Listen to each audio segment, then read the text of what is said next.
Hey folks, welcome to Older and Wiser. I'm Bob Bates in Los Angeles, joined once again by my friend Susan Sikora in Northern California. Good morning, Susan. Good morning. Hey, I saw this item at CNN, the website there. Pew survey finds partisan hostility has risen dramatically. There's a lapse in morality that some people feel on the part of the opposition party, whatever that is. Do you remember the good old days when Republicans and Democrats could get along? I remember every Sunday when we went to my Aunt Lee's, and this was the Italian side of the family, and my father and my Aunt Lee were the two that were the most vocal about things. And usually they were talking about local politics in Long Branch, New Jersey. And there would be some issue on the ballot or whatever, and he'd say, you should vote this way, and she'd say, no, you should vote this. And they would argue, they would discuss the issue. Yeah. And did it get heated sometimes? A little, yeah. They're Italian. But when it's over, we went home and everything was fine. Nobody walked out in a huff. And also, if you ran into each other through the week or you whatever it was fine. And it was fine. you were back and it was okay. Everybody loved each other and it was okay. Well, that was a good discussion and goodbye. In those days, you just had a political difference, but you still believed that the person on the other side was still a good person. They just had different views. Exactly.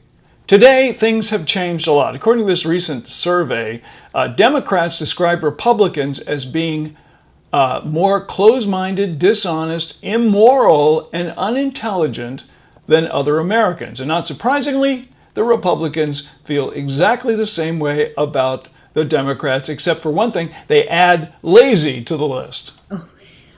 Lazy. Okay. Democrats are on top of all that. They're immoral and horrible people, but they are also lazy. Okay. And you know what that all means? What does all that mean? We're not going to get anywhere if we're not able to talk to each other. And I think this has gotten ugly. I think because and I think since January 6th, because it was violent and because we were watching it, and people want to deny what's happened. Clearly, you know what side of the aisle I'm on already. But the point is, I try to remember that the other side feels the same about what I'm thinking. Democrats believe, I think, that if you support an immoral man like Donald Trump, then you have to be immoral as well. And how can I be friends with someone who's immoral? If you are a Republican, you look at the Democrats as people who believe that everyone should be on drugs and that babies should be killed. You know, our opinions of the other side have become so polarized and kind of overly dramatic. Extreme. That's the word. Extreme. And by the way, I'm going to say this, and I don't know how, it doesn't matter if it's popular or not. I don't think you can blame Trump for everything. I'm not saying that he didn't No, I agree with you. fuel to the fire, but it was ready. The fire was ready to be lit. The kindling was there. So Yeah. I think we have to look more deeply as to why people are so discontent and and they said Hillary Clinton was polarizing, and I'm thinking, if you don't like Hillary, you don't vote for her. You don't have to hate somebody who likes her. It does seem as though the times are changing, and I'm afraid we're not going to be able to go back. According to this Republican, 72% of them now say that Democrats are more immoral than other Americans. That's up from 47% in 2016. So this many thought it in 2016 that Democrats were immoral. This many think it in 2022. Interestingly, it's pretty much the same sort of a situation for Democrats and how they feel about Republicans as well. Immoral. You do not have good morals, is what we're saying to each other.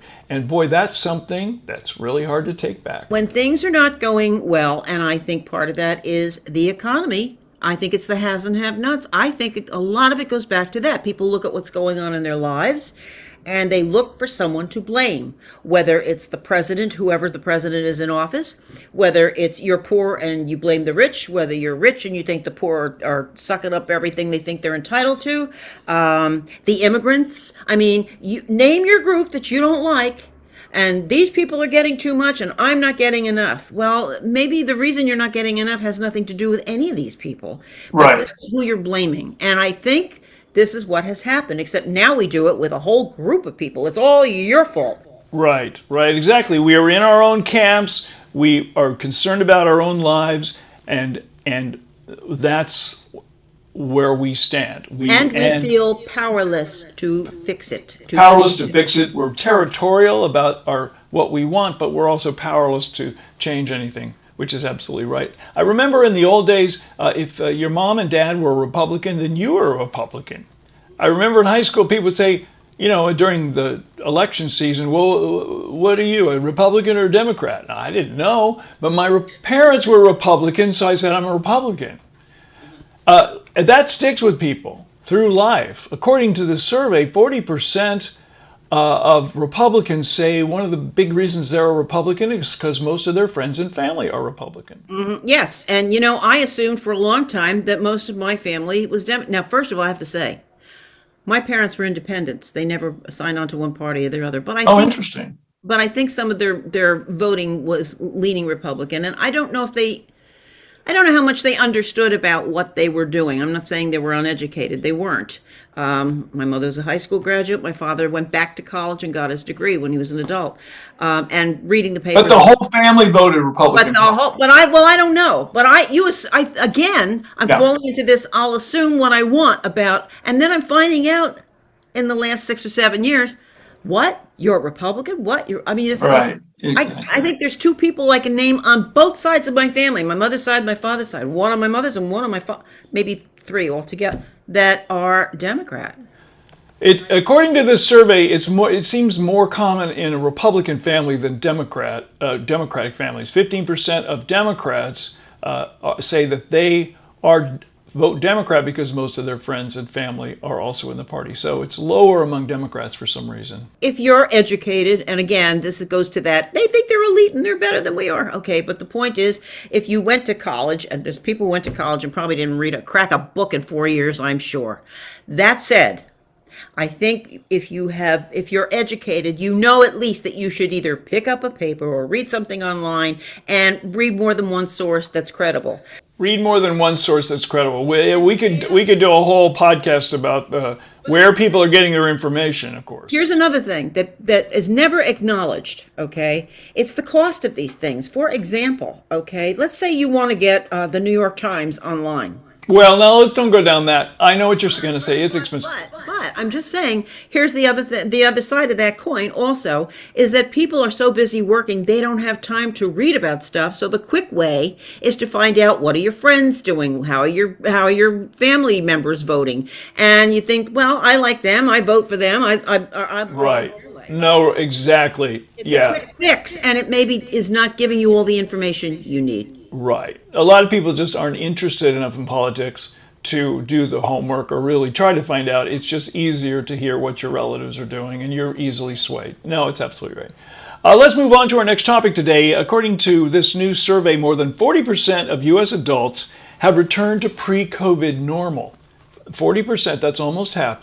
By pre-COVID normal, we're talking about, let's forget about the masks. Unless your local community... Exactly. Unless you save so much money on lipstick through all this. Never. Well, exactly. Although it's always on the inside of your mask, I would imagine. Probably. What's left of it. It's a different application. It's a lighter application. Lighter application. 41% of respondents said they have moved back to pre-pandemic routines, which of course means they're really not wearing masks indoor, like at the grocery store or in restaurants or bars or any place else like that. They're over it. If they get COVID, they get it. They just don't worry about it. Are you surprised, or you feel like, yeah, that's kind of how it's looking? I'm not surprised. When I go into a grocery store, I have a mask on. If I'm outside, I don't. Yeah. If I go to church on Sunday, I have a mask on for most of the time. If somebody is speaking, like if the priest is speaking, giving a sermon, that's one person way up there, and I'm sitting by doors that are open. But otherwise, if everybody's praying or singing, I have my mask on. Do other people in your church wear masks as well, or is it just hit and miss now? Hit and miss. See, That's amazing to me that a big bunch of people sitting in pews would be in that group for an hour or more with no mask on. But they do it, and I guess it's for at least for them, it's okay. Do you still choose where you go based Yes, on what it's going to be like in terms of ventilation and all that? absolutely, I absolutely. used to I'm go to still one not church ready and I for go to indoor another one dining. because there's more windows and it's open. I've got so many favorite restaurants I wish I could go to. Great places, dark places with red booths, and I would die to go back to one of those places. And I just can't bring myself to do it because I know it's an old place with bad ventilation and it's going to be crowded, and can't do it. Outdoor dining for me. 20% think a return to normal is still more than a year away. I'm kind of on that. I'm You kind know of in what? that. I'm going to tell you, I don't think predictions really work. I've They heard really don't. Good point. everybody says, I think it's a year away. I think it's over. I think we're going to get a bump. I think this, I think that. You can predict all you want. Even the doctors and the scientists have been wrong and said, "Oh, now we've got monkeypox." I mean, it's if it's not one thing, it's another, but it's not the exact same procedures to keep yourself safe necessarily. Let's talk about monkeypox since you brought that up, because another poll came out recently, a surprising one. In fact, 1 in 3 Americans believe that monkeypox is equal or more important than COVID. That's kind of a shocker that 33% of Americans are that worried about monkeypox when I don't know if there have been any deaths. If there have, it's a handful, most of which are maybe some hospitalizations. Meanwhile, people continue to die on a daily basis from COVID. Why are people so afraid of this monkeypox? First of all, it's the soup du jour, the story of the day. And that's the thing that's dominating the news right now. Also, we don't quite have enough vaccines in place. I haven't seen anything that says come here and get your monkeypox vaccine. Usually it was in Right. your face with the COVID. Um, the world is changing. There's something going on all the time that we have to think about and worry about so we don't get sick seriously. Yeah. Or yeah, and I mean, I think your soup of the day analogy is good. Yeah, I think that we are something new comes along. We remember how we felt in the beginning of COVID when just a few people were getting it, and then we now know as we fast forward through time that it exploded into something huge. I suppose we can kind of do that with monkeypox and imagine that, well, it ain't much now, but you just wait. In a couple of years from now, we'll all be scared to death. well, again, we're all sitting here like, we're trying to be like Monday morning quarterbacks, I guess would be the analogy here, is that we don't know. You have to be, I guess, we all have to get a little more zen about things. It's like be here now kind of thing. Be in the present because you can plan all you want, but, or speculate or predict and, or ignore the facts. It's not going to change what happens. Not going to change, and we're probably going to be wrong. Only 40% believe that we're prepared or even somewhat prepared for another pandemic if it were to happen. I'm beginning to get on board with those folks who are a little concerned given the fact that we've been told that that there was going to be a new booster for COVID-19 come fall. I don't think they're anywhere near ready to roll out a new booster for COVID-19 in the fall. It's not what I've been hearing, but I guess it could happen. Do we even have enough COVID-19 vaccine for now? I don't know. I don't know either. And I'll tell you something, probably except for the people in charge who say, yes, we have this, and it's their job to keep track of it. We all don't really know. And here's the thing we do know, though. When you said we're not prepared, I think in some ways we are prepared. And the reason we're prepared is because we've been down this road and we know what to do. I think what's changed, though, is that even though we know what to do, a lot of us are tired of doing it. Right. Exactly. We may not be prepared for the next one, but we're also tired of worrying about the one that we're currently And if we in. say, you know what, I'm tired of this, I'm not doing it, then you render yourself unprepared because you're ignoring what you need to do. And if you do what you need to do, you could probably control your risk. Yep. But I think otherwise, if people are saying, you know what, I did this 2 years, they're not taking away my Christmas, and I want to go out pumpkin picking, and I'm going to do that, and I'm going to go to whatever it is, just because you decide you're going to do it, good luck, and I hope you're safe. But Yeah. luck is the operative word there. Luck is yeah. We do. We're assessing risks all the time. How serious could it? Yeah. Well, We how assess much of a this risk am I by what taking? we want. Again, we're back to fill in the blank the way we want it to be. That's not how it happens. Also, the symptoms. Are you willing to get big lesions all over your face and so forth, or are you willing to have flu-like symptoms and be home for a few You know days? when this changes for the critical mass, if you will, or I don't even know if you get to critical mass, but when it changes for some people who are hell bent on doing what they want, is when something happens to someone in their family or their circle of friends, someone they love and care about. Then it's a different story. Oh, this is in my world now. Wait a minute. Yes. Let's be real. Happened that way with COVID as well. A lot of people weren't even believing it existed until somebody in their family died from And it. and if you go back to when you and I worked in San Francisco on TV, if you remember AIDS, how much of this resonates in your head and you think, wow, doesn't this sound familiar in many ways about, if we ignore this and we have to do that, and it's those people, not these people. Yeah, I mean, it's just, you know what? This is a It's virus. those people. Well, that's interesting that you mentioned AIDS because, of course, that was the issue with AIDS was that the general population believed that the only people who could get AIDS were gay men having sex with each other, and that's what they're saying about the monkeypox thing is that it's confined somewhat to that population. Once it breaks out of that population and other people start seeing it affects them as well, I think we're going to see much more of a concern, maybe. Yeah, now they're saying, and again, I'm not the scientist, so I'm going to make sure it's full disclosure here, but they're saying that your chances of dying from monkeypox are very low. It's not the killer, but it's painful. And of course, walking around with the lesions are not going to be, nobody's going to want you at work if you've got lesions and you look like you're going to you're going to give them something. And it can take a long time for those to heal.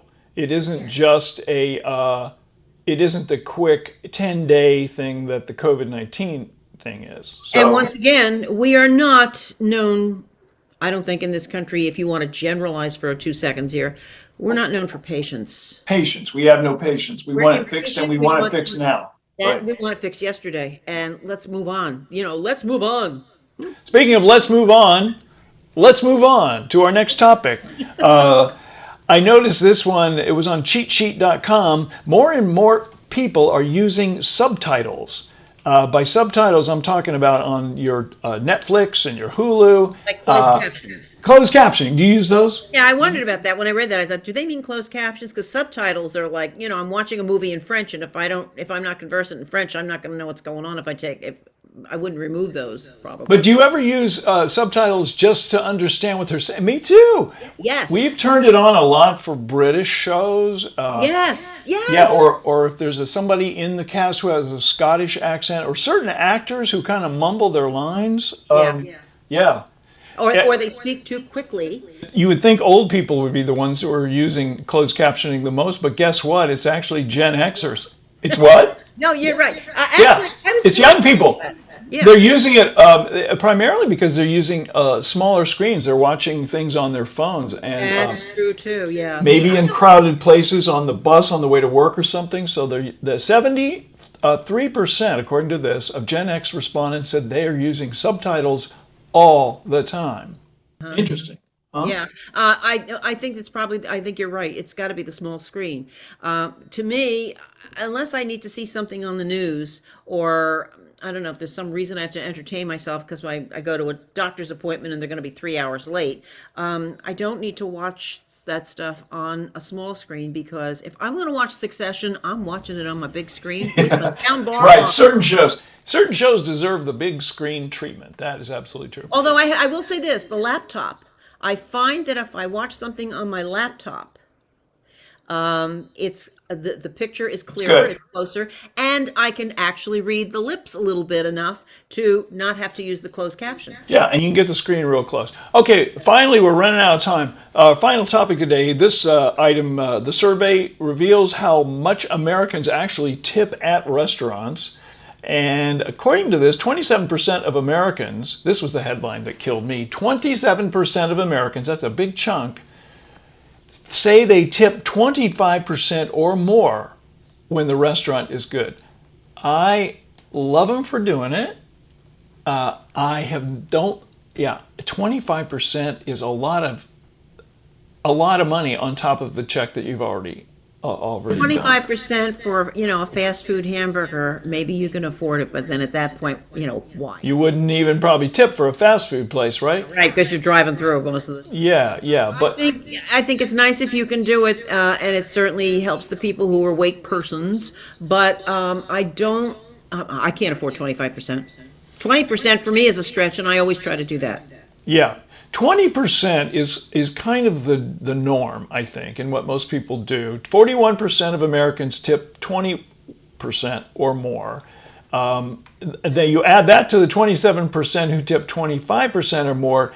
Most people are pretty good tippers, at least according to this. Now, it's possible that if you're asked in a survey, are you a good tipper and how much do you tip? You're going to say, I tip really well. I'm cheap. I don't give anything. No. So we may not know how accurate this survey is. According to this, 94% of respondents will tip restaurant servers no matter what. And of course, I think I do that. Do you, would you withhold a tip if the restaurant service wasn't great? I would probably feel funny doing that because there could be another reason. If the food wasn't good, why take it out on the person bringing it to your table because he or she did not cook it? Yeah. Tipping really is just an obligatory thing, right? Yeah, if it were a bad situation, I might mention it if I thought the person was open to hearing it. If it's very, very busy, they got a mask on, whatever it is, and they're already dealing with a lot of stress, I would probably let it go, but I might not repeat my visit there.